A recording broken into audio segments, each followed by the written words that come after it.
Welcome back, everyone. Thank you for visiting the YouTube channel for bestbiblecommentaries.com. In this video, I have, I think, 13 or 14 new releases to show you in biblical studies resources, including some Bible commentaries, some theology books, some hermeneutics.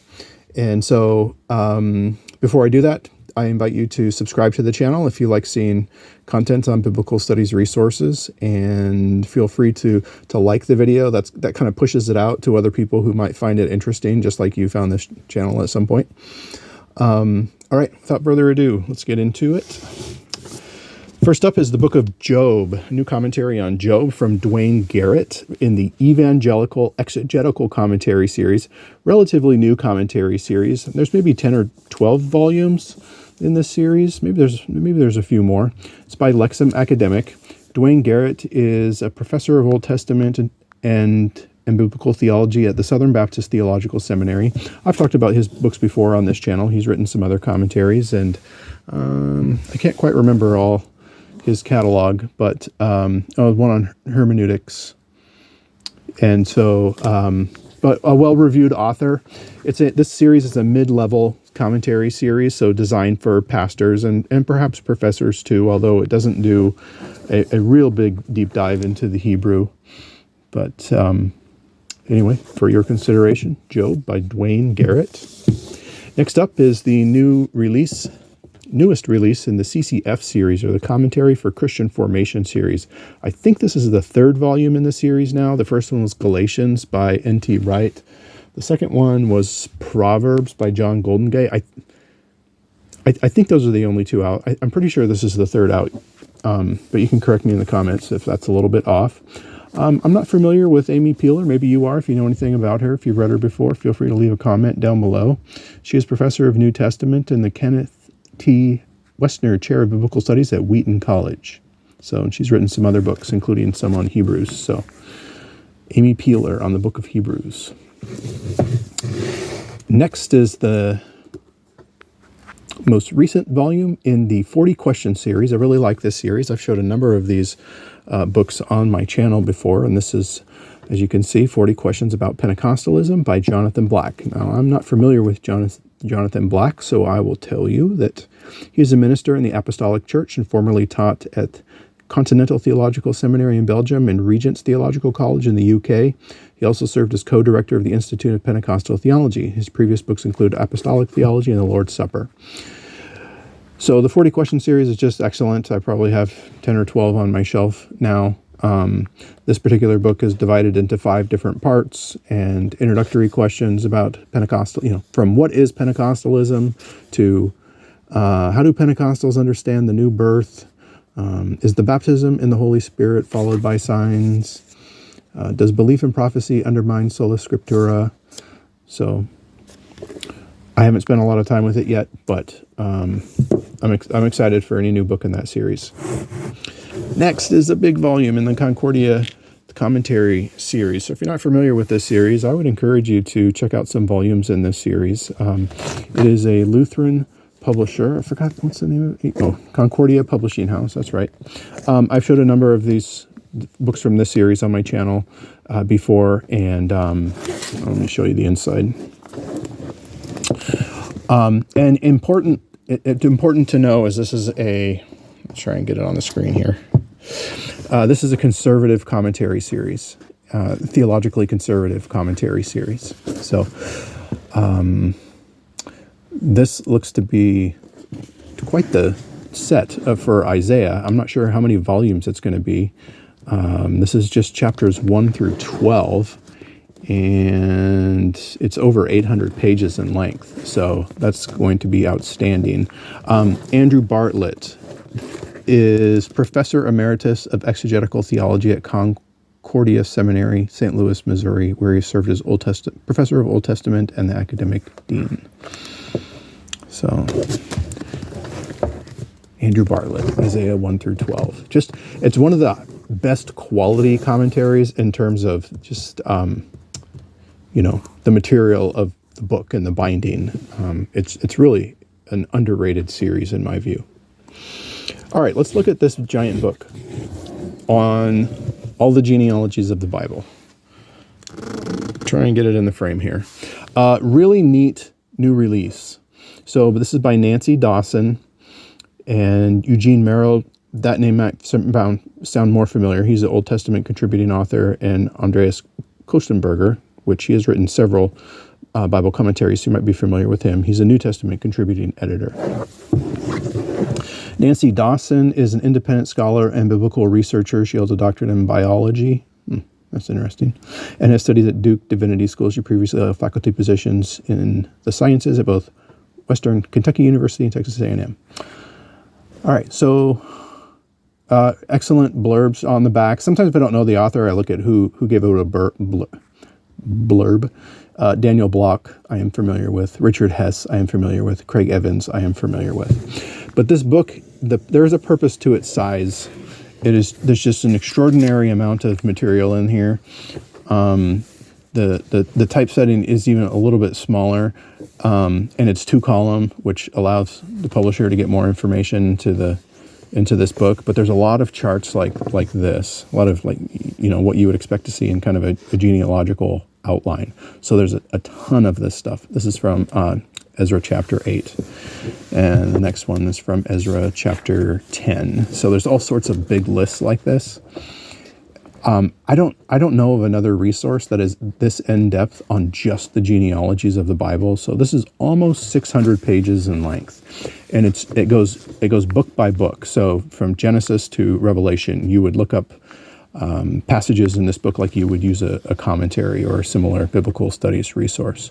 Just an amazing amount of material. I've just begun to wade into this, but I love the depth. The depth is just truly outstanding.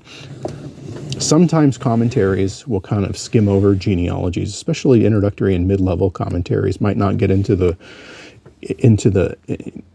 provide a lot of depth on the genealogies. They might just say like what the textual challenges are, or they might just identify, the most popular Old Testament figures in the genealogy or something along those lines, which that's fine. But it's going to be great to have an in-depth resource like this. All right, next up is the next volume in the Tyndale Old Testament Commentary series, and it's Ezra and Nehemiah by Gert Loreen. I'm not sure how you say that name. My apologies. This is a replacement volume. There's a lot of the really well-reviewed commentaries in the TOTTC series that are being replaced by modern volumes and modern authors. It doesn't mean that the modern stuff is bad or anything like that. It's just there are some really, really well-reviewed volumes in this series that are now being replaced. So Gert Lorien is professor of Old Testament. Ooh, definitely can't read that German.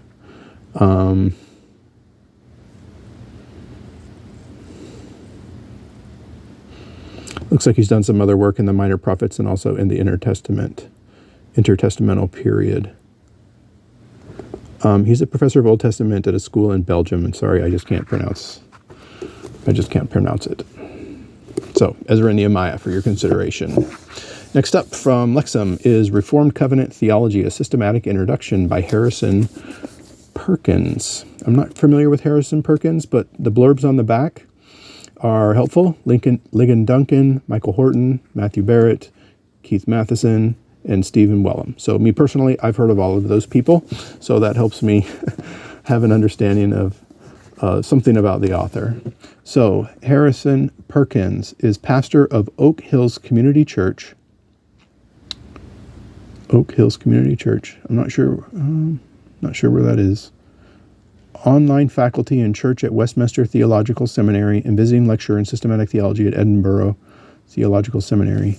So, pastor at Oak Hills Community Church. Well, it doesn't say where that's at. I'm going to guess England, but I don't know.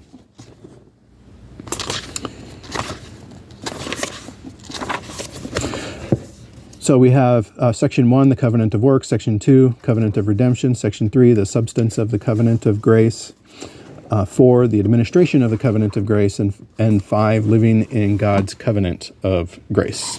So that gives you an idea of what the content is like. That's Harrison Perkins.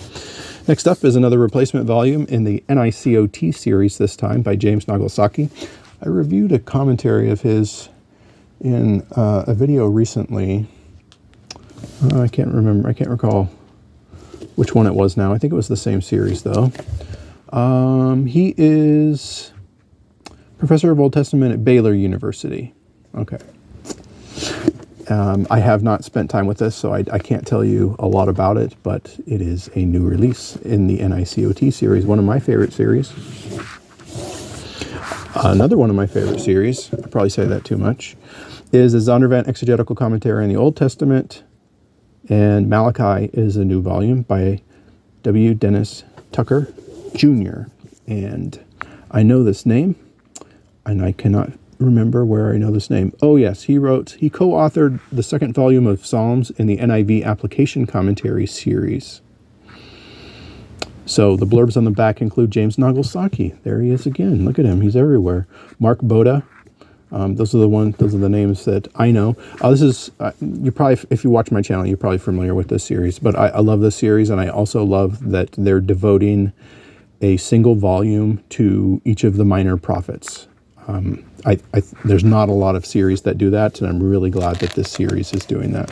So, wonderful series. Highly recommend this series. Not a bad volume yet. A new release from Crossway is from Douglas Sean O'Donnell, and it is called Expository Reflections on the Gospels, and this volume is Mark, and there's nothing on the back.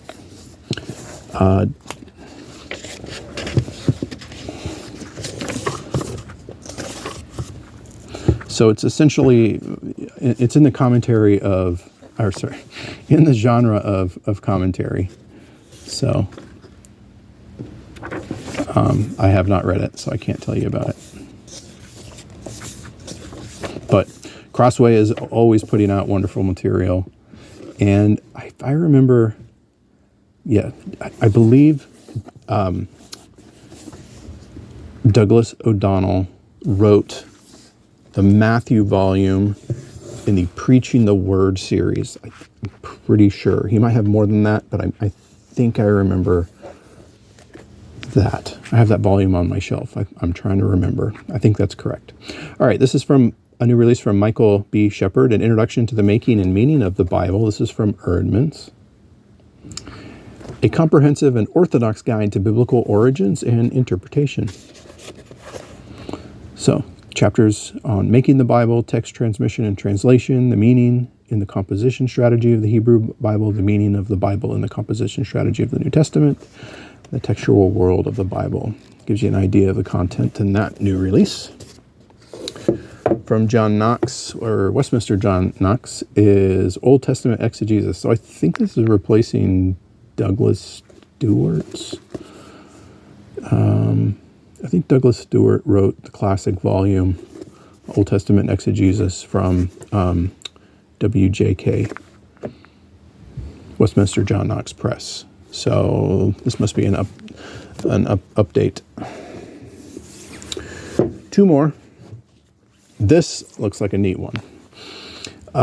Patrick Schreiner is Associate Professor of New Testament and Biblical Theology at Midwestern Baptist Theological Seminary. I think he was at Western Seminary in Portland before that.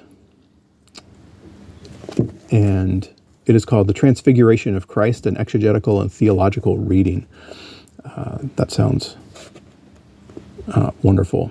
It's from Baker Academic. It talks about the theological necessity of the transfiguration, the setting, the signs, the sayings, and the theology. So it looks excellent. I really look forward to diving into that one. And one more for you writers out there. Keep writing, you writers. Christian Academic Writing, 12 Practices and Principles for Becoming a Successful Writer by Benjamin Merkel. Who has written commentaries in something. I can't remember now. Let's see. He's a chair of New Testament Studies and Research and professor of New Testament and Greek at Southeastern Baptist Theological Seminary, co-authored by Adrian Cheek Miles, associate professor of English and Linguistics at Southeastern Baptist Theological Seminary. So, this concise guide to writing in Christian academic settings offers 12 practices and principles for becoming a successful writer. So, busting writing myths, making writing a habit, solicit feedback, finish what you start. Those are examples of the 12 chapters found in this book. So, pretty neat. All right. Feel free to leave a comment or question down below, and I'll see you next time.